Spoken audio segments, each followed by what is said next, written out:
الحمدللہ رب العالمین والصلاة والسلام علی ختم الانبیاء و سید المرسلین۔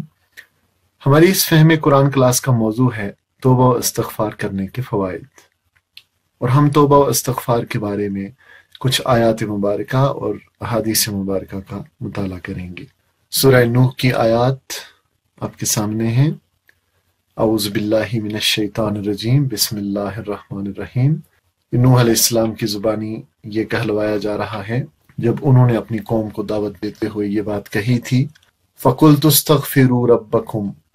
میں نے اپنی قوم سے کہا، میں نے ان سے کہا، یعنی نوح علیہ السلام نے اپنی قوم سے کہا، کیا کہا؟ استغفروا ربکم،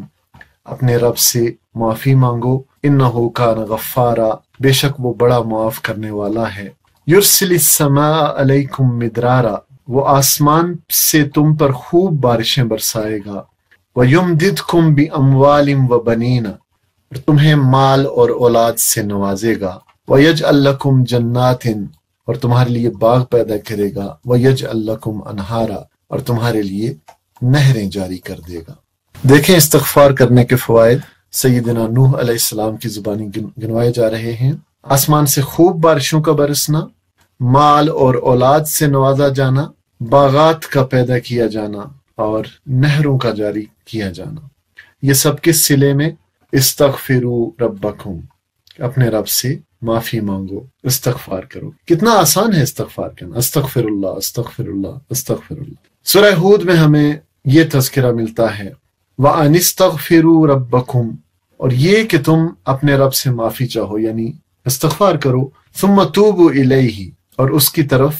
پلٹ آؤ، تو کیا ہوگا؟ یمتعکم متاعا حسنا، تو وہ تمہیں متاعا حسنا دے گا، اچھا سامان زندگی دے گا، الی اجل مسمی، ایک مدت خاص تک، ویؤتی کل ذی فضل فضلہ، اور ہر صاحب فضل کو اس کا فضل عطا کرے گا۔ تو دیکھیں استغفار کا فائدہ کہ استغفار کرو گے تو اللہ تعالیٰ تمہیں اچھا سامان زندگی دے گا۔ سورہ ہود میں ہود علیہ السلام کے الفاظ دہرائے گئے ہیں، وَيَا قَوْمِ اسْتَغْفِرُوا رَبَّكُمْ، اور ہود علیہ السلام نے کیا کہا کہ اے میری قوم کے لوگو، استغفروا ربکم، اپنے رب سے معافی چاہو، ثُمَّ تُوبُوا إِلَيْهِ، پھر اس کی طرف پلٹو، اس کی طرف توبہ کرو، پلٹو، یرسل السماء علیکم مدرارا، وہ تم پر آسمان کے دھانے کھول دے گا، یعنی کہ تم پر آسمان سے خوب بارشیں برسائے گا۔ یہ وہی الفاظ ہیں جو نوح علیہ السلام نے فرمائے تھے، اور یہاں یہ اضافہ ہے، وَيَزِدْكُمْ قُوَّةً إِلَىٰ قُوَّتِكُمْ، ہود علیہ السلام اپنی قوم سے کہتے ہیں کہ اللہ تمہاری موجودہ قوت پر مزید قوت کا اضافہ کرے گا۔ اس صلے میں استغفار اور توبہ کے صلے میں، استغفروا ربکم ثم توبوا الیہ۔ سورہ انفال میں فرمایا گیا، وما کان اللہ معذبہم، اور اللہ تعالیٰ ایسا نہیں ہے کہ وہ لوگوں کو عذاب دے دے، وہم یستغفرون، جبکہ وہ استغفار کر رہے ہوں، یعنی اللہ تعالیٰ کا یہ قاعدہ نہیں ہے، یہ قانون نہیں ہے کہ لوگ استغفار کر رہے ہوں، ہم یستغفرون، اور اللہ تعالیٰ ان کو عذاب دے۔ گویا استغفار کرنے سے کیا ہوتا ہے؟ عذاب ٹل جاتے ہیں۔ اسی لیے ہمیں استغفار کرتے رہنا چاہیے، یہ بہت ضروری ہے۔ اللہ سے اپنے گناہوں کی معافی مانگنا، اللہ تعالیٰ سے توبہ کرنا، یہ اللہ تعالیٰ کو بہت پسند ہے۔ سورہ آل عمران میں اہل ایمان کی خصوصیات کا ذکر کرتے ہوئے فرمایا گیا کہ والذین اذا فعلوا فاحشۃ، کہ جب یہ کیسے لوگ ہیں جن کا حال یہ ہے کہ اگر کبھی ان سے کوئی فحش کام سرزد ہو جائے، او ظلموا انفسہم، یا وہ اپنی جانوں پر ظلم کر بیٹھیں، یعنی کسی گناہ کا ارتکاب کر کے، تو کیا ہوتا ہے؟ ذکر اللہ، انہیں فوراً اللہ یاد آ جاتا ہے، فاستغفروا لذنوبہم، اور وہ اللہ سے کیا کرتے ہیں؟ اس سے اپنے قصوروں کی معافی چاہتے ہیں، اپنے گناہوں کی معافی چاہتے ہیں، استغفار کرتے ہیں۔ وَمَن يَغْفِرُ الذُّنُوبَ إِلَّا اللَّهُ، اور اللہ کے سوا کون ہو سکتا ہے جو گناہ معاف کر سکتا ہو؟ تو دیکھیں کس خصوصیت کا ذکر کیا گیا کہ جب ان سے کوئی فحش کام یا کوئی گناہ سرزد ہوتا ہے، ذکر اللہ، انہیں فوراً اللہ یاد آ جاتا ہے، اور وہ اس سے اپنے گناہوں کی معافی چاہتے ہیں، استغفار کرتے ہیں۔ اور مومنین اور اہل جنت کی صفات کا تذکرہ کرتے ہوئے قرآن حکیم میں یہ الفاظ بھی آئے ہیں کہ والمستغفرین بالاسحار وبالاسحار ہم یستغفرون، کہ یہ لوگ رات کی آخری گھڑیوں میں اللہ سے مغفرت کی دعائیں مانگا کرتے ہیں۔ حدیث مبارکہ میں فرمایا گیا من لزم الاستغفار، کہ جو پابندی سے استغفار کرتا ہے، جعل اللہ لہ من کل ہم فرجا، اللہ تعالیٰ اس کے لیے ہر فکر سے اس کو کشادگی دیتا ہے، ومن کل ضیق مخرجا، اور ہر تنگی سے راستہ بنا دیتا ہے، ورزقہ من حیث لا یحتسب، اور اس کو ایسی جگہ سے رزق دیتا ہے جو اس کے وہم و گمان میں بھی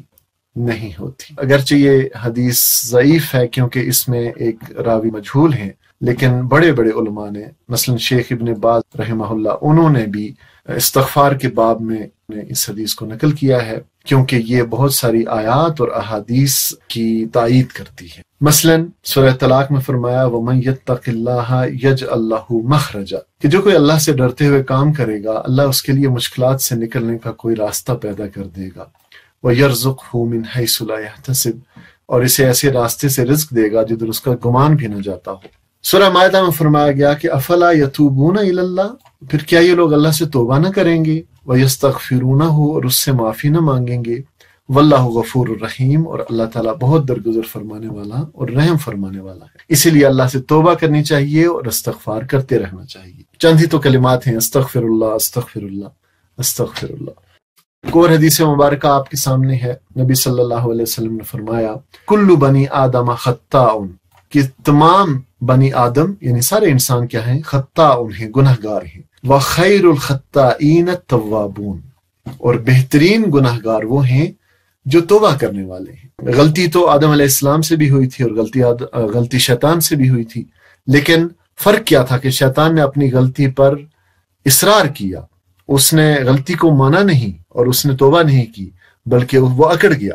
اور آدم علیہ السلام نے توبہ کی۔ تو جو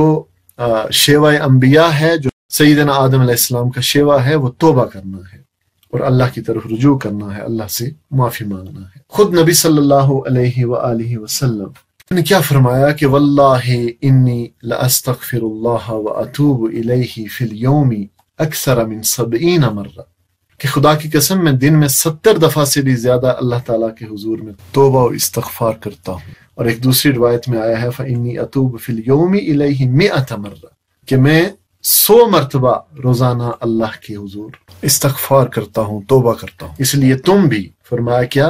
کہ یا ایھا الناس، اے لوگو، توبوا الی اللہ واستغفروہ، اللہ سے توبہ کرو اور استغفار کرو۔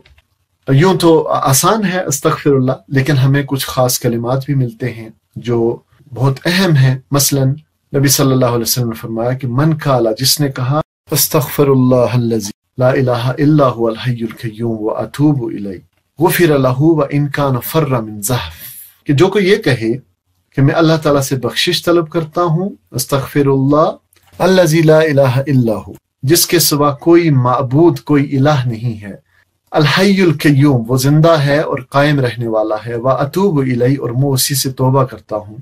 تو فرمایا کہ غفر لہ، اس کی مغفرت کر دی جاتی ہے، اس کو معاف کر دیا جاتا ہے، وان کان فر من زحف، اگرچہ وہ میدان جہاد سے ہی فرار کیوں نہ ہوا ہو۔ ایک دوسری روایت میں ہمیں سید الاستغفار کے بارے میں ذکر ملتا ہے۔ نبی صلی اللہ علیہ وسلم نے ارشاد فرمایا کہ سید الاستغفار ان یقول العبد،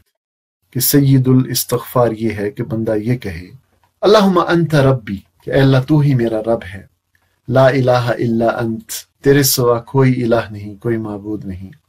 خلقتنی، تو نے مجھے پیدا کیا، وانا عبدک، اور میں تیرا بندہ ہوں، وَأَنَا عَلَىٰ عَهْدِكَ، اور میں تیرے عہد پر ہوں، قائم ہوں، وَوَعْدِكَ، اور تیرے وعدے پر قائم ہوں، مَسْتَطَعْتُ، اپنی استطاعت کے مطابق۔ یاد رہے کہ ہم نے اللہ سے بندگی کا عہد کیا ہے لا الہ الا اللہ پڑھ کر، اور ایک عہد الست بھی ہے جو ہم نے عالم ارواح میں کیا ہے کہ الست بربکم قالوا بلی، تو بندہ کیا کہتا ہے وَأَنَا عَلَىٰ عَهْدِكَ وَوَعْدِكَ مَسْتَطَعْتُ، اور میں تجھ سے کیے ہوئے عہد اور تجھ سے کیے ہوئے وعدے پر قائم ہوں اپنی استطاعت کے مطابق۔ اعوذ بک من شر ما صنعت، میں تیری پناہ چاہتا ہوں ہر اس برائی سے جو میں نے کی ہے، ابوء لک بنعمتک علی، اور میں اپنے اوپر تیری عطا کردہ نعمتوں کا اقرار اور اعتراف کرتا ہوں، وابوء بذنبی، اور میں اپنے گناہ کا بھی اقرار اور اعتراف کرتا ہوں، فاغفر لی، بس مجھے معاف کر دے، مجھے بخش دے، میری مغفرت فرما، فَإِنَّهُ لَا يَغْفِرُ الذُّنُوبَ إِلَّا أَنْتَ، یقیناً تیرے سوا کوئی گناہوں کو بخش نہیں سکتا۔ پھر نبی صلی اللہ علیہ وسلم نے فرمایا کہ من قالها من النہار موقنا بها، کہ جس نے اس دعا کے الفاظ پر یقین کرتے ہوئے ان کو کہا دن کے وقت، فمات من یومہ قبل ان یمسی، اور اسی دن شام ہونے سے پہلے اسے موت آ گئی، فہو من اہل الجنہ، تو وہ جنتی ہے۔ ومن قالها من اللیل، اور جس نے رات کو یہ الفاظ کہے، وہو موقن بها، اور وہ اس پر یقین رکھتا ہے، فمات قبل ان یصبح، اور پھر صبح ہونے سے پہلے وہ مر گیا، اسے موت آ گئی، فہو من اہل الجنہ، تو وہ اہل جنت میں سے ہے۔ تو یہ سید الاستغفار اور اس سے پچھلی حدیث میں ہم نے جو دعا پڑھی، یہ دونوں ہم کو یاد کر لینی چاہیے، یہ بہت قیمتی دعائیں ہیں۔ یہ کچھ آیات اور احادیث مبارکہ تھیں استغفار کے بارے میں۔ استغفار کرنے سے اللہ تعالیٰ نعمتیں عطا فرماتا ہے، مال عطا فرماتا ہے، اولاد عطا فرماتا ہے۔ استغفار سے عذاب ٹلتے ہیں اور اللہ تعالیٰ اچھی زندگی عطا فرماتا ہے، اور اللہ تعالیٰ کو پسند ہے کہ بندے اس کے سامنے توبہ و استغفار کریں۔ اللہ تعالیٰ ہمیں بھی کثرت سے استغفار کرنے کی توفیق عطا فرمائے اور ہمارے گناہوں سے درگزر فرمائے۔ آمین ثم آمین۔